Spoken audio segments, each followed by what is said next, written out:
Hi everyone, I'm Brett Gogger and I'm joined today by Doug Ruth and Emily Hauer. And today we're going to talk about Emily's new licensure. We're excited to have you here today with us to talk more about your new registered architect license that you've achieved. And we kind of just wanted to learn more about you and about what this credential means to you. What does this license mean to you? It was a process to go through and achieve licensure for me, and over the last 4 years, pretty busy and arduous process. So first of all, the first thing that comes to me is that it was worth it because I would hate to go through all the work and not have, the end goal to show for it. So it was worth it. And I certainly haven't arrived anywhere.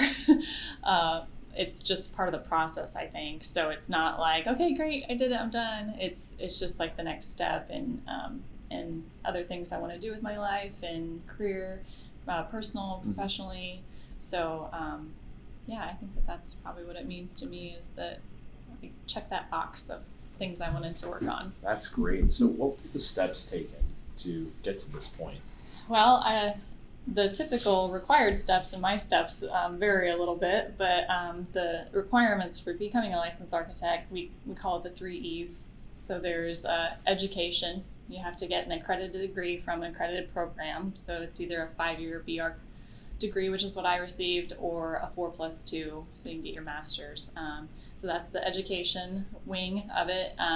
There's experience. NCARB requires that you have 3,740 hours of experience in a license with a licensed architect. So here at Elevatus, all my hours are here at Elevatus. So that was an honor. That's really impressive. She's got it down to the minute.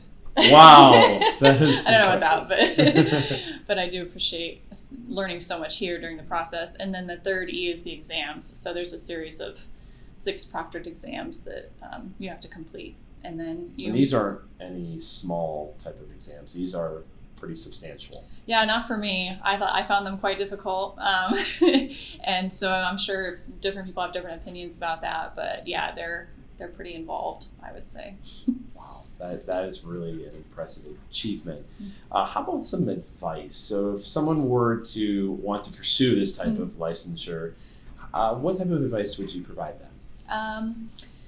I do think that everybody's different and everybody's situation and circumstances are different. So I think people need to do what's right for them as far as advice goes. It's hard to give advice to everybody because everybody's different. But once you figure out what you want and what you want to achieve, I think just going for it, and you can do it. I think if you set your mind to it, you can achieve it. I think surrounding yourself with people that will encourage you is really important. Supportive people, having your systems in place,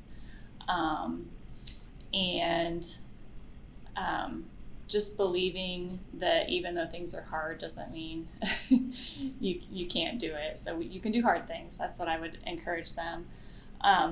Also, I think it's important to communicate that it isn't for the faint of heart. Like, it will be hard. So it's been really fun for me here at Elevatus because there are like 6 other people going through the same process right now. And so that's been like huge and pivotal in succeeding, is having that support system and the leadership here wanting me to succeed and all of that. Mm-hmm. So I think just putting yourself in an ideal situation to be successful goes a long way. So that's some things I would say. And I've always kind of thought that it's important to do the work when you can, so that later, if you can't, it's okay. So get in front of your goals. So if there's, I don't have to study right now, but I have time to study right now. So I would, and then whenever someone got sick later, it was okay because I studied earlier when I didn't have to study. Do you know what I mean? Mm-hmm. Like do it now. So So later, if you can't, then it's fine. Right. Yeah. Wonderful. Well, that support system, I think, is one of the most crucial portions because those 6 tests, they're not all back to back. They require a lot of in between studying and support and a lot of other figures, and all while you're working. So I mean, the time management part of it is so important to have. So I'd like to know, so what now, now that you have this licensure, how will you apply it to your everyday work? Mm-hmm. Like I said, I haven't like particularly arrived anywhere. Like I'm not like, okay, done, I'm here, bring me all the things. Yeah. It's just like day to day, I would say nothing's really changed. It's more like what it hopefully in my mind will set me up for in the future with future career and personal goals, such as maybe positioning me better for any promotions or advancement that might come up in my future, because it's like do it while you can. So later, if something comes up where I need to be a licensed architect, I won't be like, okay, well now I have to go take care of that. It's already taken care of kind of thing. Also, influence in the community. I have like a heart for social issues in our community too, and love Fort Wayne. And so I think being a licensed architect, even though, you and I know it's still Emily sitting over there in the corner, it might position me to have more influence on issues that are really important to our community and be helpful in those ways. Also, I have children, and so it's been really important to me to check off something, like solidify this part of our goal so that they can see it completed and not like have something else lingering out there where it was kind of accomplished but not quite. That was important for us. I'm curious about, because you started out in architecture, in architectural school, and then you got out of that for a while, you raised a family, you're running your own business, and you decided to get back into it. Kind of curious with coming back into it now and having worked at the firm here for several years, mm-hmm.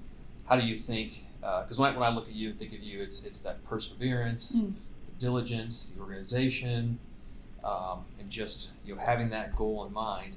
How do you think that has helped you coming back into the profession of approaching projects and clients, and just how do you apply those kind of things to the work world here? Mm-hmm. I think it's easy to look at like my path and how they call it non-traditional, but what is traditional anyway, right? We all have, like I said, our own circumstances and lives going on, and though it was tricky to drive to Muncie from Fort Wayne, and it was tricky to do it when I went back, my kids were 6, 8, and 10, so figuring out their schedules and my schedule and all that, and that could have been seen as like a real difficult thing, but when you're helping me with how you phrase the question, all those things go into how you then do your future work. So running my own home-based business, it taught me a lot of tenacity and stick-to-itiveness, and we had deadlines every month, so I'm not I'm not a stranger to deadlines. So also being accountable to myself and self-motivated, like everybody has things in their experience in their life that are assets to where they are currently. And so I think that a lot of my experience, running a household while running a business and raising kids, that multitasking, we all have things like that. And I think that it's really influenced those things, as well as, teaching my children certain things that I want them to know to be great adults helps me look at working with my other coworkers here and owners of projects. It makes me look at how I communicate with them differently as well. So you're spot on. It definitely has formed me for better or worse. It definitely had an influence on how I behave as an employee, probably, hopefully for the better. Yeah. Well, I have to say, I think it affects all of us here. You're an inspiration to. You are. That. You really are an inspiration. Yeah. Just even now being in the profession for a while, it's like setting goals and working towards those. Mm-hmm. You've been inspirational to me. Things. A lot of people around here that I know have said a lot of things about that. So. Really enjoy having you around. It's awfully nice of you to say that, and I hope that we can take something good from anybody we encounter, and right.